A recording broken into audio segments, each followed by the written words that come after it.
நம்ம இன்னைக்கு ஹோட்டல்ல செய்கிற மாதிரி சாம்பார் தான் செய்ய போகிறோம். இந்த சாம்பார் செம டேஸ்ட்டாக இருக்கும். நான் செய்கிற மாதிரி ஒரு முறை மட்டும் செஞ்சு பாருங்க, உங்களுக்கும் ரொம்ப பிடிக்கும். இந்த சாம்பாரில் நம்ம வீட்டில் அரைச்ச மசாலாவை வச்சு செய்கிறதுனால செம டேஸ்ட்டாகவும் சூப்பராகவும் இருக்கும். வீட்டில் அரைக்கிற மசாலாவோட ரெசிபி வேணும்னா எனக்கு கமெண்டில் சொல்லுங்கள். கண்டிப்பாக உங்களுக்கும் நான் ஷேர் பண்ணுறேன். இந்த சாம்பாரை ஒரு முறை மட்டும் சாப்பிட்டு பாருங்கள். சும்மா ஹோட்டல் ஸ்டைலில் சூப்பராக இருக்கும். வாங்க இதை எப்படி செய்கிறதுன்னு வீடியோக்குள்ளே போகலாம். Welcome to IG family cooking.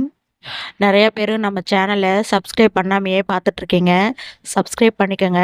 மேலே உள்ள பெல் பட்டனையும் கிளிக் பண்ணிக்கோங்க. வெங்காயம் ஒரு 15 போல் எடுத்துக்கோங்க. 2 தக்காளி எடுத்துக்கோங்க. 6 பச்சை மிளகாய் எடுத்துக்கோங்க. 1 கப் துவரம்பருப்பு எடுத்துக்கோங்க. இதை அப்படியே கழுவி எடுத்துகிட்டு வந்துடலாம். இதோட 10 பல்லு பூண்டு போட்டுக்கோங்க.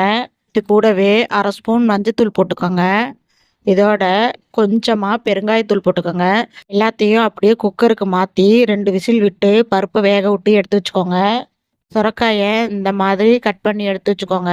பருப்பு சூப்பராக வெந்துருச்சு. இதை அப்படியே வேற ஒரு பவுலுக்கு ட்ரான்ஸ்ஃபர் பண்ணிக்கோங்க. இந்த அளவுக்கு புளி ஊற வச்சுக்கோங்க. நம்ம பருப்பு வேக வச்ச குக்கர்லேயே காயை போட்டு வேக விடுங்க. காய்க்கு தேவையான அளவு உப்பு போட்டுக்கோங்க. நல்லா மிக்ஸ் பண்ணி விடுங்க. 10 நிமிஷம் வேகட்டும். எடுத்து வச்சிருக்க பருப்பை மத்து வச்சு நல்லா மசிச்சு விடுங்க. அதுக்குள்ளே காய் வெந்திருக்கும். காயோட சாம்பார் தூள் போட்டுக்கோங்க. நம்ம வீட்டிலேயே அரைச்சது தான். 2 ஸ்பூன் சாம்பார் பொடி போட்டுக்கோங்க. போட்டு கொஞ்ச நேரம் கொதிக்க விடுங்க. இந்த அளவுக்கு கொதிச்சு வந்தோடனே சாம்பார் பொடியோட பச்சை வாசனையெல்லாம் போயிருக்கும். இந்த ஸ்டேஜில் நம்ம மசிச்சு வச்சுருந்த பருப்பை எடுத்து இதோட கலந்து விட்டுருங்க. பருப்பை கலந்ததும் கரண்டி வச்சு நல்லா மிக்ஸ் பண்ணி விடுங்க. குழம்பும் பருப்பும் நல்லா மிக்ஸ் ஆகி வரட்டும். அப்போ தான் எல்லாம் ஒன்று போல் நல்லா டேஸ்ட்டாக இருக்கும்.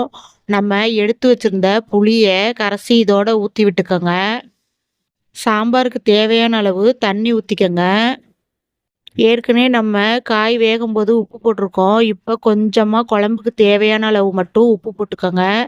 எல்லாத்தையும் ஒரு முறை கடைசியாக மிக்ஸ் பண்ணி விட்டுருங்க. சாம்பார் நல்லா கொதிச்சு வரட்டும். பாருங்கள், சூப்பராக கொதிச்சு வந்துருச்சு. இதுக்கு ஒரு தாளிப்பு கொடுத்துக்கலாம். அடுப்பில் தாளிப்பு கரண்டி வச்சு 2 ஸ்பூன் எண்ணெய், 1/4 ஸ்பூன் வெந்தயம், 1/4 ஸ்பூன் கடுகு போட்டு 2 கருவேப்பிலை கொத்து போட்டு தாளித்து அந்த தாளிப்பை எடுத்து சாம்பாரில் ஊற்றி விட்டுருங்க. தாளிப்பை ஊற்றினோடனேயே ஒரு முறை மிக்ஸ் பண்ணி விடுங்க. நல்லா மிக்ஸ் ஆகட்டும். அப்போ தான் அதோட ஃப்ளேவரு சாம்பாரில் இறங்கும். இது கூடவே கொஞ்சமாக பெருங்காயத்தூள் போட்டுக்கோங்க. ஏற்கனவே நம்ம பெருங்காய பொடி போட்டிருப்போம். இப்போ கொஞ்சமாக மட்டும் போட்டுக்கோங்க. கடைசியாக கொத்தமல்லி தழை ஒரு கைப்பிடி போட்டுக்கோங்க. சாம்பாருக்கு கொத்தமல்லி தழையை தூவி விட்டோன்னே அடுப்பை ஆஃப் பண்ணிடுங்க. பாருங்கள், சாம்பார் எந்த அளவுக்கு சூப்பராக ரெடியாக இருக்குதுன்னு. நான் சொல்லி கொடுத்த மாதிரியே நீங்கள் சாம்பார் ட்ரை பண்ணி பாருங்கள்.